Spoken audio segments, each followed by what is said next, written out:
Hello everyone, welcome to research academy. और हम लोग डिस्कस कर रहे थे Indian polity series for UPSC examination other exams. Okay, तो जब हमने यूपीएससी के सिलेबस को देखा था, तो यूपीएससी के सिलेबस में पहला लाइन ये लिखा हुआ था कि Indian constitution historical underpinning and feature, ऐसा कुछ लिखा हुआ था। ठीक है, ये हमने सिलेबस में देखा था। तो एक बार हम दोबारा सिलेबस को देखते हैं, जरा रिव्यू करते हैं सिलेबस में क्या क्या लिखा हुआ है। Just wait for a minute.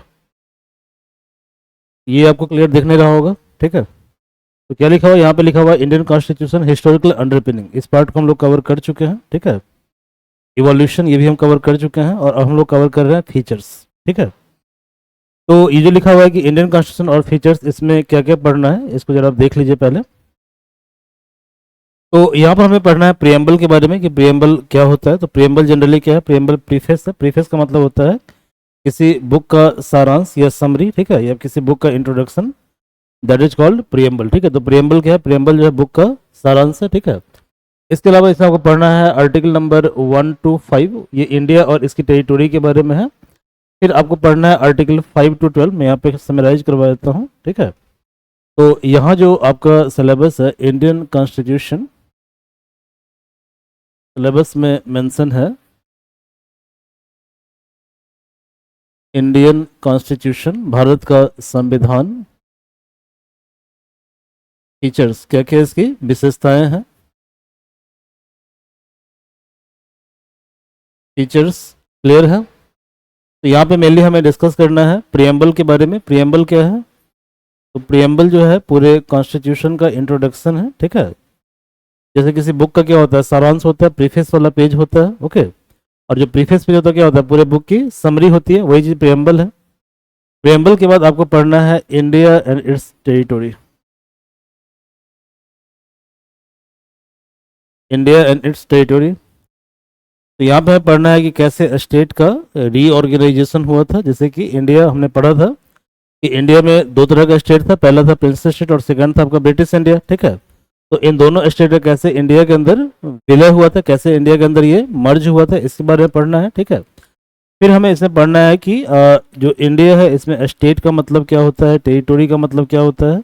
ये सब कुछ टेक्निकल टर्म है जिसके बारे में हमें डिस्कस करना है आर्टिकल 1 to 4 के बारे में। ठीक है, साथ साथ हमें डिस्कस करना है कि कैसे इंडिया के अंदर स्टेट का फॉर्मेशन होता है। ठीक है, स्टेट का डिवीजन होता है, कैसे स्टेट का नामकरण किया जाता है। ओके, इसके लिए हमारे यहाँ एक कानून है, इसको बोलते हैं state reorganisation act 1956। Reorganisation act 1956। तो इवन जो पेपर 1 है, पेपर 1 के अंदर एक सिलेबस में लिखा हुआ है पोस्ट इंडिपेंडेंस इंडिया, ये हिस्ट्री के अंदर आपको पढ़ना है। पोस्ट इंडिपेंडेंस इंडिया, क्लियर है? तो जो पोस्ट इंडिपेंडेंस इंडिया पार्ट है, यहाँ से भी ये पार्ट आप क्या कहते हैं कवर कर सकते हो। ठीक है, India and it's territory. And if your optional paper is public administration, यदि आपका ऑप्शनल पेपर है पब्लिक एडमिनिस्ट्रेशन, चूंकि मैं ये पढ़ाता हूँ, ठीक है, मुझे जानकारी है कि नहीं है या नहीं कि ये पॉलिटिकल साइंस से पढ़ना है या नहीं, बट हाँ पब्लिक एडमिनिस्ट्रेशन को पढ़ना है। क्लियर है? तो मे भी पॉलिटिकल साइंस में पढ़ना होगा। तो पब्लिक एड का जो पेपर 2 है, कौन सा पेपर? पेपर 2।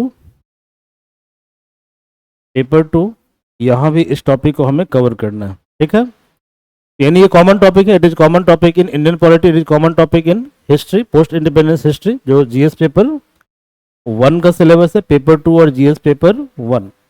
पेपर 2 का मतलब हो गया कि ये जीएस पेपर 1 पेपर 2 है, और पेपर 1 है एसे राइटिंग। क्लियर है?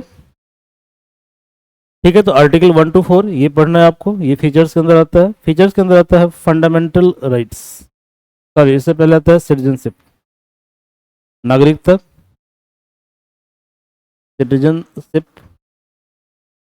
ओके, तो भारत का नागरिक बनने के लिए या भारत की नागरिकता को छोड़ने के लिए, ठीक है, या नागरिकता से संबंधित जितने प्रावधान होते हैं, ठीक है, जितने भी रूल्स रेगुलेशन होते हैं, ओके, ये सब कवर होते हैं इस पार्ट के अंदर। ओके, तो इट इज आर्टिकल 5 to 12। कहाँ से कहाँ तक है ये? आर्टिकल 5 से लेकर 12 तक है, 11 तक है, आई एम सॉरी 12 तक नहीं है। ठीक है, इट इज 5 to 11। तो ये भी फीचर्स के अंदर आता है। ये जो सिलेबस का पार्ट है इंडियन कॉन्स्टिट्यूशन फीचर्स, इसके अंदर ये कवर होता है। ओके। इसके बाद फंडामेंटल राइट्स, जैसे कि आप इंडिया के सिटीजन हैं, भारत के नागरिक हैं, हम सभी भारत के नागरिक हैं, तो भारत का नागरिक होने के नाते, ठीक है, हमें कुछ मौलिक अधिकार दिए गए हैं। ओके, जैसे हमें बोलने की आज़ादी है, हमें सोचने की आज़ादी है, ओके, हमें अभिव्यक्ति की आज़ादी है, अपनी बातों को रखने की आज़ादी है, डिसीजन लेने की आज़ादी है। इन सब को हम बोलते हैं मौलिक अधिकार या fundamental right. It is very very important chapter, और ये कवर होता है यूए मतलब under article 12 to 35। It is also part of Indian constitution features. Okay, next है directive principle of state policy. ध्यान से समझिए, डायरेक्टिव मतलब दिशा निर्देश, डायरेक्शंस। प्रिंसिपल का मतलब क्या होता है? सिद्धांत, थ्योरी। तो डायरेक्टिव प्रिंसिपल किस चीज के लिए? तो यानी डायरेक्टिव प्रिंसिपल का मतलब दिशा निर्देश, ठीक है, या दिशा निर्देश के सिद्धांत, ठीक है, फॉर व्हाट? तो फॉर स्टेट पॉलिसी, राज्य की नीति के लिए, ठीक है।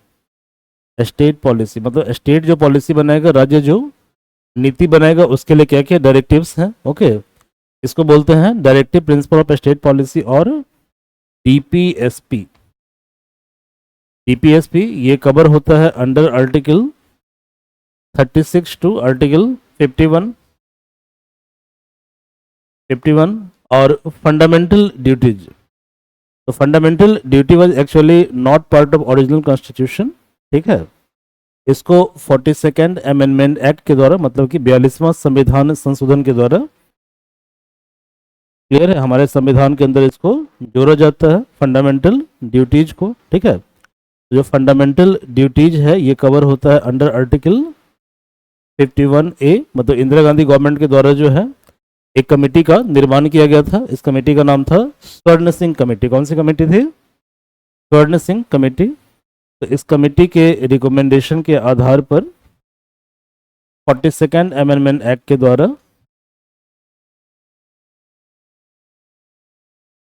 समझ में आ रहा है, by which amendment act?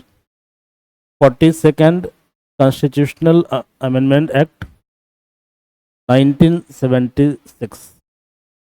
Clear है? 1976 इस चैप्टर को ऐड किया गया फंडामेंटल ड्यूटीज। अभी इसमें 11 फंडामेंटल ड्यूटीज है, ये हम लोग डिस्कस करेंगे। अब यहाँ पे सबसे ज़्यादा जो महत्वपूर्ण चैप्टर है, जो एग्जाम पॉइंट ऑफ व्यू से है, जहाँ से क्वेश्चन मोस्ट फ्रिक्वेंटली पूछे जाते हैं, ठीक है, वो आपका है preamble. Preamble is very very important. यहाँ से क्वेश्चन बहुत सारा फ्रेम होता है एग्जाम के अंदर। इंडिया एंड टेरिटोरी, इससे क्वेश्चन आता है बट कम क्वेश्चन आता है, इससे क्वेश्चन ज़्यादा नहीं आता है, ठीक है। जनरली जब किसी स्टेट का निर्माण होता है तब कभी कभी कॉन्सेप्चुअल क्वेश्चन पूछ देता है, ठीक है, वो भी जनरली इस एक्ट से क्वेश्चन पूछता है, ठीक है।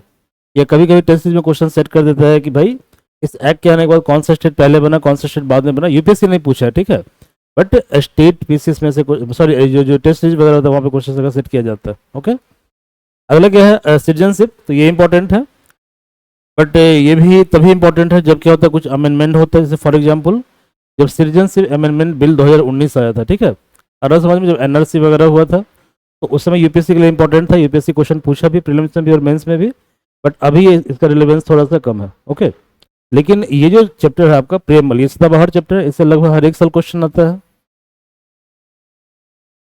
Fundamental rights very very important, इससे क्वेश्चन लगभग हर एक साल प्रीलिम्स में भी आता है और मेंस में भी आता है। और directive principle of state policy और फंडामेंटल ड्यूटी, तो कई बार क्या करता है, इन चारों चैप्टर को मिलाकर क्वेश्चन पूछता है, ठीक है। जैसे कई बार क्या करते हैं यूपीएससी में, क्वेश्चन को जो पूछा जाता है, ठीक है, आप जो क्वेश्चन के ट्रेंड को देखेंगे, ठीक है, अभी हम लोग क्वेश्चन भी कवर करेंगे। तो preamble, fundamental right, fundamental duty और डीपीएसपी, इन चारों को मिलाकर भी कई बार क्वेश्चन फ्रेम करता है, ठीक है। तो ये जो चार पार्ट है, it is very very important. इस चारों को काफ़ी डीपली हमें स्टडी करना है, ठीक है, और ये चारों क्या है, कोर ऑफ इंडियन पॉलिटी है। ओके, तो let's start from preamble. Preamble से हम लोग क्या करते हैं, स्टार्ट करते हैं टॉपिक को। तो लेट्स स्टार्ट फ्रॉम प्रियम्बल। तो just wait for a minute, या वही लिस्ट में यहाँ पे देख लीजिएगा दोबारा। Preamble, India and territory under article 1 to 4, citizenship 5 to 11, सू, ठीक है, फंडामेंटल ड्यूटी, जैसे हमने कोड बताया था ना, सन सू ट्रीटी, से आप इसको याद कर सकते हो, ठीक है, तो आप इसको याद कर लेना। चलिए, प्रियम्बल में पढ़ना क्या क्या है, प्रियम्बल में हमें पढ़ना है प्रियम्बल का इंट्रोडक्शन, प्रियम्बल क्या है, प्रियम्बल का टेक्स्ट क्या है ये हमें पढ़ना है, प्रियम्बल का इंग्रेडिएंट क्या क्या है ये हमें पढ़ना है, और प्रियम्बल के अंदर कीवर्ड क्या क्या है। तो हमने लेक्चर को इस तरह से डिवाइड किया है, जैसे कि इन लेक्चर 1 हम लोग डिस्कस करेंगे इन तीनों पार्ट को, लेक्चर 2 थोड़ा बड़ा है, इसमें पढ़ेंगे प्रियम्बल का टेक्स्ट क्या क्या है, इसको हम लोग कवर करेंगे लेक्चर नंबर 2 में। ओके, और preamble significance, preamble is part of constitution और अमेंडमेंट ऑफ प्रियम्बल, ये जो 3 पार्ट है इसको हम लोग कवर करेंगे लेक्चर नंबर 3 के अंदर, ठीक है। और सिलेबस में ये कहाँ कवर होता है, तो पेपर 2 का सिलेबस है आपका, पेपर 3 जीएस पेपर 2 का सिलेबस है, governance, constitution, polity, social justice and international relation, ये सिलेबस है। ओके, इस सिलेबस में हम लोग पढ़ रहे हैं अभी इंडियन कॉन्स्टिट्यूशन, हिस्टोरिकल अंडरपिनिंग हम लोग पढ़ चुके हैं, इवोल्यूशन पढ़ चुके हैं, हम लोग पढ़ रहे हैं फीचर्स के बारे में, ठीक है। तो नाउ लेट्स स्टार्ट इंट्रोडक्शन, ठीक है, ऑफ प्रियम्बल, यहाँ से हम लोग स्टार्ट करेंगे। तो आज का एजेंडा क्या है, इंट्रोडक्शन, टेक्स्ट और इंग्रेडिएंट, इन तीनों को हम लोग कवर करेंगे, ठीक है। तो पहले तो प्रियम्बल होता क्या है, ठीक है। जब भी किसी बुक को लिखा जाता है तो बुक को यदि आपको समझना हो कि बुक का सारांश क्या है, बुक किस चीज़ के बारे में है, ठीक है, और बुक के अंदर मेन पॉइंट क्या क्या है, ठीक है, तो आप क्या करते हो, बुक के प्रीफेस को पढ़ते हो, प्रीफेस एक पेज होता है बुक के अंदर। ऐसे ही हमारे जो संविधान है, कॉन्स्टिट्यूशन है, ओके, उसका जो सारांश है, उसका मूलभूत क्या है, ठीक है, उसका मेन एलिमेंट क्या है, फिलॉसफी क्या है, ओके, इस फिलॉसफी को हम लोग कहाँ पे पढ़ते हैं, इस फिलॉसफी के लिए इसका एक प्रीफेस होना चाहिए, ठीक है। तो इसका जो प्रीफेस या शॉर्ट समरी है पूरे संविधान का, ठीक है, या इसका जो इंट्रोडक्शन चैप्टर है दैट इज कॉल्ड प्रियम्बल, तो इसी को हम बोलते हैं प्रियम्बल, यानी प्रियम्बल की समझ के बिना संविधान को समझना एक तरह से इम्पॉसिबल है, क्लियर है, ठीक है। तो संविधान की जो फिलॉसफी है, संविधान का जो कोर है, न्यूक्लियस है, वो कहाँ पे है, प्रियम्बल के अंदर है, ठीक है। तो प्रियम्बल की शुरुआत कहाँ पे हुई, तो प्रियम्बल की शुरुआत हुई सबसे पहले अमेरिकन कॉन्स्टिट्यूशन के अंदर। तो अमेरिका का जो संविधान है, अमेरिकन कॉन्स्टिट्यूशन, ठीक है, it was first to begin with preamble, ये पहला संविधान है जो प्रियम्बल से स्टार्ट होता है। ओके, प्रियम्बल का मीनिंग होता है प्रीफेस और introduction of constitution, it is summary और इसेंस ऑफ द कॉन्स्टिट्यूशन, ठीक है। तो N.A. Palkhivala, he was member of constituent assembly, constituent assembly के आप लोग जानते हैं कि ऐसी असेंबली जिसके द्वारा संविधान का निर्माण किया जाता है उसको बोलते हैं कॉन्स्टिट्यूएंट असेंबली। ओके, उसके मेंबर कौन है, उसके मेंबर हैं N.A. Palkhivala, Palkhivala, he was jurist, मतलब ये जज हैं, ये एक्सपर्ट भी हैं संविधान के, ठीक है। ये कहते हैं कि प्रियम्बल जो है आईडी कार्ड है, ठीक है, मतलब आइडेंटिटी कार्ड है कॉन्स्टिट्यूशन का, ठीक है, संविधान का, ऐसा इनका कहना था। प्रियम्बल का सोर्स क्या है, तो प्रियम्बल का सोर्स है ऑब्जेक्टिव रिजोल्यूशन, हमने एक सेपरेट वीडियो बनाया है ऑब्जेक्टिव रिजोल्यूशन के ऊपर, ठीक है, जिसको पास किया गया था कॉन्स्टिट्यूएंट असेंबली के अंदर पंडित जवाहरलाल नेहरू के द्वारा, ठीक है, पंडित जवाहरलाल नेहरू के द्वारा, ठीक है, ऑब्जेक्टिव रिजोल्यूशन को पास किया गया था इन कॉन्स्टिट्यूएंट असेंबली, ठीक है। तो प्रियम्बल का सोर्स क्या है, प्रियम्बल का सोर्स है objective resolution. And what is objective resolution, तो ऑब्जेक्टिव रिजोल्यूशन ये कहता है कि हमारा जो देश है उसका जो संविधान है उसका स्वरूप क्या होगा, ठीक है, स्ट्रक्चर कैसा होगा, फीचर्स क्या होगा, दैट इज ऑब्जेक्टिव रिजोल्यूशन। क्या हमारे संविधान को अमेंड किया गया, वेरी वेरी इंपॉर्टेंट, स्टार का मतलब क्या हुआ कि ये क्वेश्चन एग्जाम में पूछा हुआ है, ठीक है। यस, हमारे संविधान को, सॉरी संविधान कह रहे हैं प्रियम्बल, आई एम सॉरी, तो क्या हमारे प्रियम्बल को अमेंड किया गया, तो yes, preamble has been amended by 42nd amendment act 1976। और एक बात और पूछता है कि मिनी कॉन्स्टिट्यूशन कौन से अमेंडमेंट को बोलते हैं, ठीक है, तो जो 42nd अमेंडमेंट एक्ट है इसको हम मिनी कॉन्स्टिट्यूशन भी बोलते हैं, ठीक है। इसके द्वारा 3 वर्ड को ऐड किया गया हमारे प्रियम्बल के अंदर, ठीक है। तो प्रियम्बल के अंदर 3 वर्ड ऐड किया गया, क्या क्या वर्ड था, तो पहला वर्ड था सोशलिस्ट, मतलब समाजवाद, सेकंड क्या था, सेकुलर, सेकुलर का मतलब क्या होता है, सेकुलर मतलब होता है कि मतलब धर्म निरपेक्ष, ठीक है, धर्म निरपेक्ष, और इंटीग्रिटी का मतलब होता है देश की एकता, ठीक है, देश की एकता, अखंडता, इसको बनाकर रखना, ठीक है। तो 42nd अमेंडमेंट एक्ट को लाया गया था एक्चुअली मैडम इंदिरा गांधी के द्वारा, ठीक है। तो मैडम को हम सिस्टर बोल देते हैं, सिस्टर इंदिरा गांधी, ठीक है, SISTER सिस्टर, यहाँ पे TR साइलेंट है, ठीक है, तो सिस्टर इंदिरा गांधी। तो S for socialist, okay, I for integrity and S for secular, इस तीनों वर्ड को भी याद कर सकते हो, सिस्टर इंदिरा से इसको लिंक कर सकते हो। देखो इंदिरा गांधी का जो इमेज जैसे आपके दिमाग में आएगा, ठीक है, तो Indira Gandhi is sister, sister mean socialist, integrity और सेक्युलर। ओके, इंदिरा गांधी जी ने क्या किया था, इन्होंने इंट्रोड्यूस किया गया था 42nd अमेंडमेंट एक्ट 1976, यानी 42nd कॉन्स्टिट्यूशनल अमेंडमेंट एक्ट के द्वारा जो है, ठीक है, इन तीनों वर्ड को ऐड किया गया प्रियम्बल के अंदर। और जो 42nd अमेंडमेंट एक्ट 1976 है, it is also known as mini constitution. Okay, तो प्रियम्बल का टेक्स्ट क्या है? प्रियम्बल का टेक्स्ट है कि we the people of India, मतलब कि हम भारत के लोग, ठीक है, we the people of India, हम भारत के लोग, हैव सोलेमनली रिजॉल्व, ठीक है, टू कॉन्स्टिट्यूट इंडिया, मतलब हम सब ने ये ठाना है, क्या ठाना है? हमने एक कसम खाया है कि हम क्या करेंगे, हम ऐसा भारत बनाएंगे, ठीक है, जो क्या होगा, जो सोवरेन होगा, जो सोशलिस्ट होगा, जो सेकुलर होगा, डेमोक्रेटिक होगा, रिपब्लिक होगा, ओके, और ये अपने हर एक नागरिक के लिए सिक्योर करेगा, क्या सिक्योर करेगा? ये सिक्योर करेगा जस्टिस, 3 तरह का न्याय होगा, social justice, economic justice and political justice, all words are very very important, okay. इसके अलावा लिबर्टी ऑफ थॉट, सोचने की आजादी आपको है, expression, belief, faith and worship, equality of status and opportunity, और इसे प्रमोट करना है, to promote among them all, fraternity, भाईचारा, assuring the dignity of individual and unity and integrity of the nation, it is very very important, okay। इसे हमारे school में पढ़ाया भी जाता है, ओके। इससे हमें बार बार रिवाइज करना है, मेनी टाइम प्रैक्टिस करना है, और आप जब मेंस का आंसर वगैरह लिखते हैं, ओके, चाहे टॉपिक कुछ भी हो, what ever be the topic, जो भी टॉपिक हो, आप किसी भी टॉपिक के ऊपर जब मेंस में आंसर लिखते हैं, तो जब प्रेम्बल आपके दिमाग में रहता है, तो वहाँ पे क्या होता है कि आंसर को स्ट्रक्चर करना बहुत ज़्यादा आसान हो जाता है, इसलिए प्रेम्बल की अंडरस्टैंडिंग बहुत ज़्यादा जरूरी है, okay. To write UPSC mains question, हम लोग बहुत सारे मेंस का क्वेश्चन करेंगे भी अभी, ओके। अब देखो इसे मेनली कीवर्ड को याद करना है, तो कीवर्ड क्या क्या है? कीवर्ड यहाँ पे है sovereign, socialist, secular, democratic, Republic. इस 5 के लिए हमने कोड बनाया है ट्रिपल एस डॉक्टर। क्या कोड बनाया है? Triple S doctor. हमने कोड बनाया है ट्रिपल एस डॉक्टर। तो ट्रिपल एस का मतलब क्या हुआ? इसका मतलब हुआ सोवरेन, सोशलिस्ट, सेक्युलर, ओके। और डॉक्टर का मतलब क्या हो गया? डेमोक्रेटिक, रिपब्लिक, डेमोक्रेटिक, रिपब्लिक, ठीक है। जस्टिस का 3 टाइप है। क्या क्या टाइप है? Social, economic, political. तो justice, liberty, equality, okay. Justice, liberty, equality. तो जस्टिस, लिबर्टी, इक्वलिटी, ठीक है, इक्वलिटी और फ्रेटर्निटी, ठीक है, फ्रेटर्निटी। इसके लिए हमने कोड बनाया है Julie egg fry, Julie egg fry. तो ट्रिपल एस डॉक्टर, ठीक है, जूली एग फ्राई। तो ju for justice, L for liberty, egg for equality and fry for fraternity. ऐसे आप इसको याद कर सकते हैं, ठीक है। तो इस तरह से आप इसको याद कर सकते हैं। तो ट्रिपल एस मतलब सोवरेन, सोशलिस्ट, सेकुलर, डीआर का मतलब डेमोक्रेटिक, रिपब्लिक, और जूली एग फ्राई, तो Julie for justice, okay, li for liberty, egg for equality and fry for fraternity, ठीक है। तो इस तरह से इस वर्ड के द्वारा आप इस चीज को मेमोराइज कर सकते हैं, याद कर सकते हैं, ओके। नाउ कॉन्स्टिट्यूशनलिज्म और कॉन्स्टिट्यूशनल मोरालिटी, ये क्या होता है? What do you mean by constitutionalism और कॉन्स्टिट्यूशनल मोरालिटी, ठीक है। ये काफी इंपॉर्टेंट है। आजकल यूपीएससी इसको 3-4 बार पूछा है, ठीक है जी, 3 to 4 टाइम यूपीएससी प्रीलिम्स इसको पूछा है, ठीक है। इसमें देखो 2023 में क्वेश्चन भी आया हुआ है, ठीक है। व्हाट इज कॉन्स्टिट्यूशनलिज्म, ठीक है। तो पहले तो संविधान क्या होता है? कॉन्स्टिट्यूशन, ठीक है। तो इंडिया जो है, इंडिया, भारत, हमारा जो देश भारत है, उसमें क्या है कि गवर्नमेंट का 3 ऑर्गन जनरली होता है हर गवर्नमेंट के अंदर, ठीक है। तो पहला ऑर्गन क्या होता है? लेजिस्लेटिव, जो लॉ बनाता है। सेकंड है एग्जीक्यूटिव, जो लॉ को इंप्लीमेंट करता है। और थर्ड क्या है? जुडिशरी, जो लॉ को रेगुलेट करता है। आ रहा समझ में?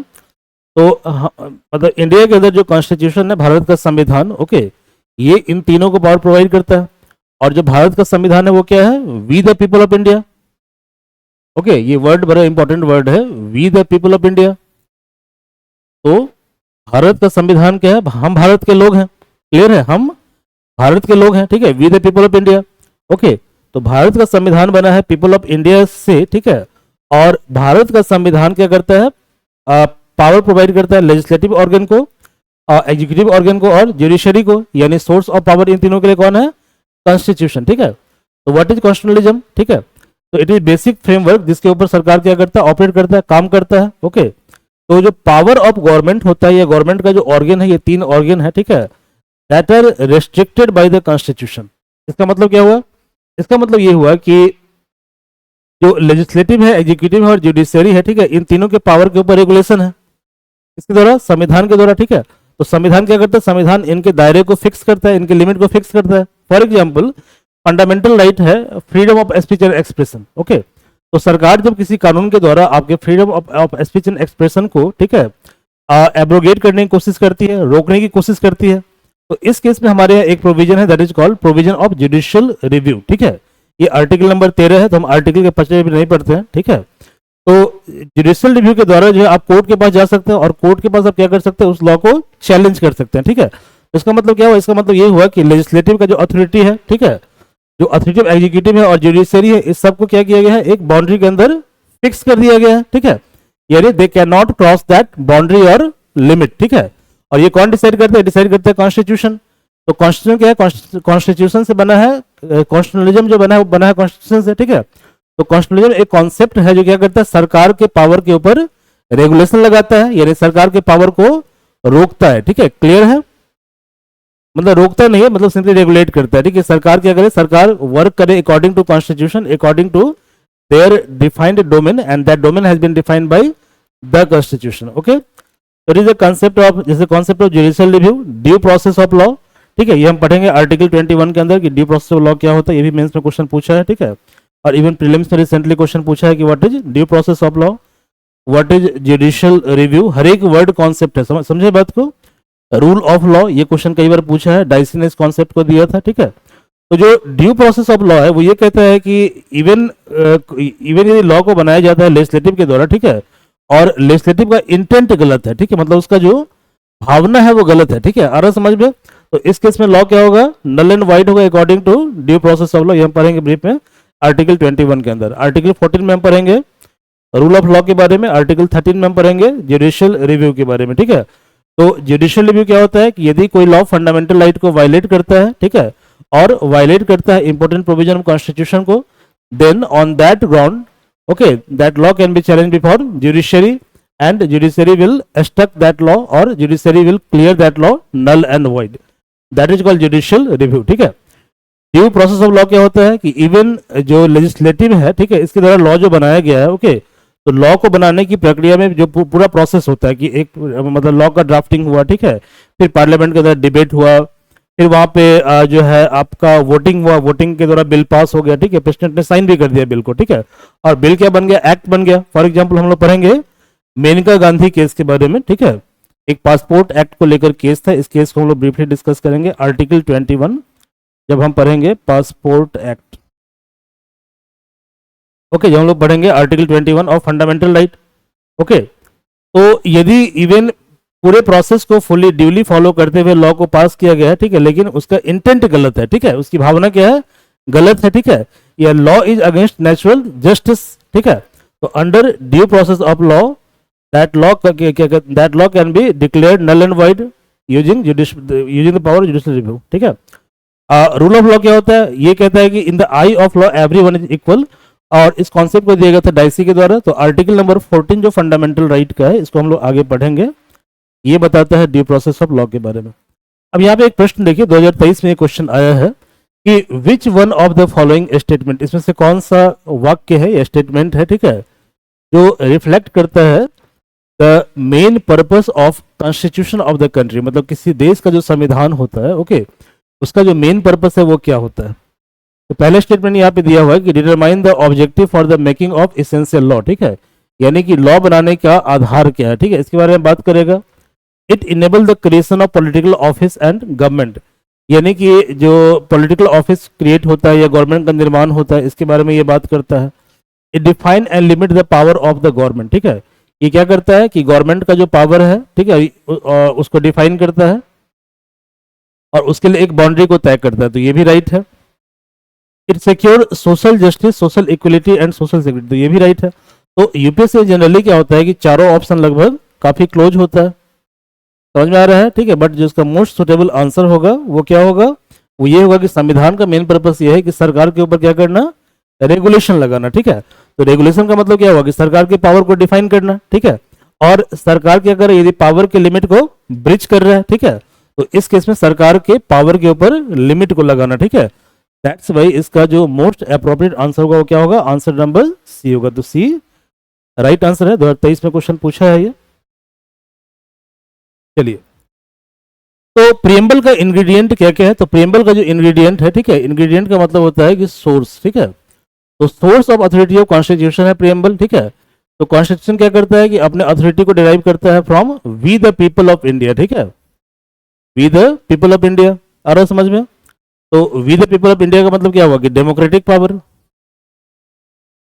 डेमोक्रेसी, ओके, स्टेट का नेचर कैसा होगा तो ये बताता है प्रियम्बल। प्रियम्बल क्या बताता है कि स्टेट का नेचर होगा, ठीक है, ट्रिपल एस डॉक्टर, मतलब स्टेट सोवरेन है, सोशलिस्ट है, सेक्युलर है, डेमोक्रेटिक है और रिपब्लिकन। सबको ब्रीफ हम डिस्कस करेंगे आगे। ऑब्जेक्टिव क्या है कॉन्स्टिट्यूशन का, तो संविधान का गोल क्या है, प्रोवाइड करना जस्टिस। तीन तरह का जस्टिस है, कैसे कैसा जस्टिस है बताइए, social, political, economic. Socio political या पॉलिटिको इकोनॉमिक, ये हम डिस्कस करेंगे आगे। इसके अलावा लिबर्टी, ओके, इसके अलावा इक्वलिटी और फ्रेटर्निटी, ये चीजें जो है, मतलब ये ऑब्जेक्टिव है कॉन्स्टिट्यूशन का। और ये क्वेश्चन कई बार पूछा है, वेरी वेरी इंपॉर्टेंट, कि date of adoption of constitution क्या है, ठीक है, तो ये है 26 नवंबर 1949 और इस डे को हम मनाते हैं कॉन्स्टिट्यूशन डे के तौर पे हर एक साल, ठीक है, इस डे को हम सेलिब्रेट करते हैं। ओके, तो यहाँ पे देखिए दो क्वेश्चन है, 2023 में क्वेश्चन पूछा है, ठीक है, consider the following statement in respect to constitution day, ठीक है, कह रहा है कि जो कॉन्स्टिट्यूशन डे है इसको सेलिब्रेट किया जाता है 26 नवंबर को every year to promote constitutional value among citizen. तो ये तो राइट है, जो पहला स्टेटमेंट है वो क्या है, राइट है, ठीक है, कि जो कॉन्स्टिट्यूशन डे है उसको हम सेलिब्रेट करते हैं 26 नवंबर को हर एक साल।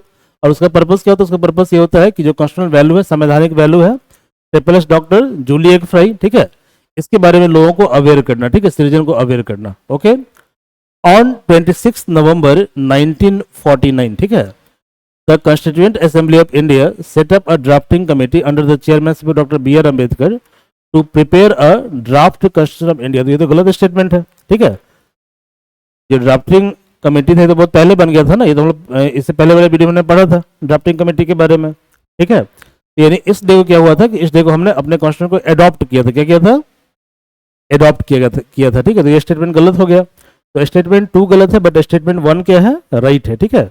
ये भी 2023 में क्वेश्चन आया है, तो इसका आंसर क्या होगा, आंसर इसका सी होगा, ठीक है, 1 is right while statement 2 is incorrect. Okay, यहाँ तक क्लियर है, कोई दिक्कत नहीं है। इन द नेक्स्ट वीडियो हम लोग डिस्कस करेंगे प्रियम्बल के की वर्ड्स के बारे में। ओके, तो थैंक यू।